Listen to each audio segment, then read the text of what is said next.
नमस्कार. मी महेंद्र सोमा शनवारे या दाडरे गावातील मोरपाडा या ठिकाणी राहतो. आज माझं वय 44 वर्ष आहे. परंतु आम्ही लहानपणापासून इथं बघतो, की ही जी शेतं दिसतात आजूबाजूला, तर फक्त या शेतामध्ये पावसाळी पिकं घेतली जात होती.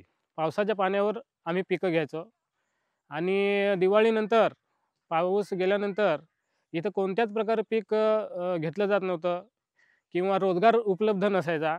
मग आम्ही अ, नदीतून रेती काढणे किंवा रोजगार याच्यावर बांधकामावर जाणे किंवा जंगलामधली काही लाकडं वगैरे तोडणे, अशा प्रकारे थोडेफार आम्ही रोजगार हे करायचो.